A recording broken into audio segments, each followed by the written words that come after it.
Bismillahirrahmanirrahim. Perkenalkan, nama saya Ajan Purnama dari kelas MA21B02. Di sini saya akan mempresentasikan jawaban UTS manajemen risiko. Yang pertama, prinsip-prinsip manajemen risiko ISO 3001/2018 terdiri dari 8. Yang pertama, terintegrasi. Yang kedua, terstruktur dan komprehensif. Yang ketiga, dapat disesuaikan. Yang keempat, inklusif. Yang kelima, dinamis. Yang keenam, informasi terbaik yang tersedia. 7, faktor manusia dan budaya. Dan yang terakhir, peningkatan berkelanjutan.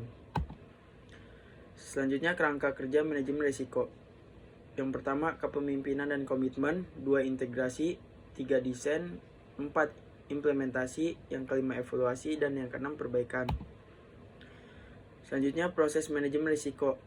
Yang pertama, penetapan konteks.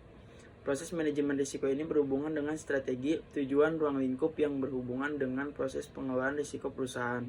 Proses ini berkaitan dengan permasalahan yang dikelola perusahaan seperti eksternal, internal lingkungan perusahaan, dan kriteria risiko.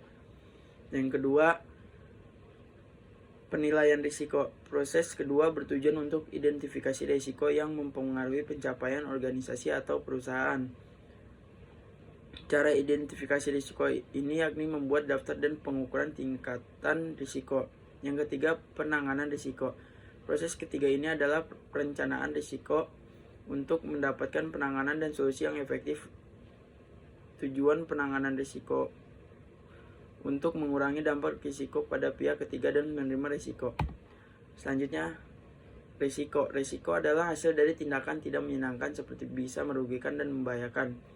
Ketidakpastian dan risiko berupa pengembangan strategi, ancaman, dan mitigasi risiko.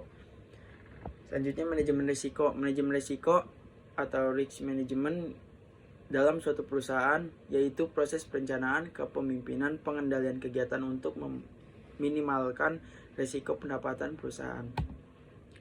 Selanjutnya, risk appetite yaitu jenis dan tingkatan risiko yang dapat diterima perusahaan dalam upaya mewujudkan sasaran-sasaran perusahaan baik yang bertuang dalam kontrak manajemen maupun rencana kerja dan anggaran perusahaan atau RKAP. Selanjutnya, risk tolerance yaitu risk toleransi risiko yang dapat diterima dalam kaitan dengan risk appetite. Dengan demikian, toleransi risiko dapat dijelaskan sebagai rentang toleransi terhadap target level perusahaan. Selanjutnya, Key Risk Indicators atau KRI. Key Risk Indicator adalah metrik kuantitatif yang ditentukan oleh perusahaan untuk memberikan sinyal awal tentang peningkatan eksposur risiko yang mungkin menandakan pentingnya suatu tindakan tersebut.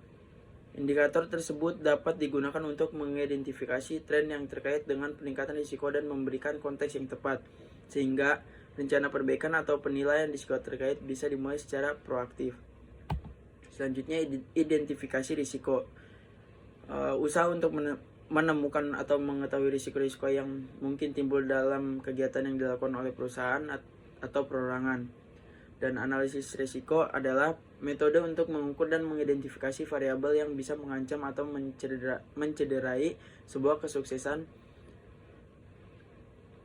sebuah acara, proyek, rencana, program, maupun bisnis dalam meraih tujuan. Selanjutnya, evaluasi risiko. Tujuan evaluasi risiko adalah mengambil keputusan mengenai risiko mana yang perlu ditangani dan diprioritas pelaksanaan tindak lindungi risiko berdasarkan hasil analisis risiko setelah membandingkan tingkat risiko dengan batas toleransi risiko atau kriteria penerimaan risiko. Selanjutnya, pengendalian risiko. Pengendalian risiko adalah upaya penerapan pengendalian yang sesuai dengan pendapatan keseimbangan dalam hal keamanan, kegunaan, dan pembiayaan dari suatu perusahaan. Mitigasi risiko. Mitigasi risiko merupakan tindakan rencana dan berkelanjutan yang dilakukan oleh pemilik risiko agar bisa mengurangi dampak dari suatu kejadian yang berpotensi atau telah merugikan dan membahayakan pemilik risiko tersebut. Inherent risk. Inherent risk adalah risiko yang melekat di organisasi sebelum upaya tindakan untuk mengubah kemungkinan dan dampak risiko. Residual risk yaitu residual risk adalah risiko yang tetap ada setelah manajemen merespon risiko, misal dengan mengurangi atau memindahkan risiko. Penilaian risiko pertama harus dilakukan terhadap inherent risk. Kerangka kerja manajemen risiko berdasarkan COSO 2017. Yang pertama, governance and culture. Yang kedua, strategi and objective setting. Yang ketiga, performance. Yang ketiga, review and revision. Yang kelima, information, communication, and reporting. Selanjutnya, kerangka kerja manajemen risiko. Yang pertama ada kepemimpinan dan komitmen. Yang kedua, integrasi. Dan yang ketiga, desain. Yang keempat, implementasi. Yang kelima, evaluasi. Dan yang terakhir, perbaikan. Resiko positif. Resiko positif merupakan konsep baru. Peluang kejadian akan memberikan peluang untuk meningkatkan keberhasilan pencapaian tujuan organisasi. Resiko negatif merupakan peluang suatu kejadian dapat berpotensi menurunkan keberhasilan dari pencapaian tujuan organisasi. Sekian presentasi dari saya. Mohon maaf bila ada kesalahan. Wassalamualaikum warahmatullahi wabarakatuh.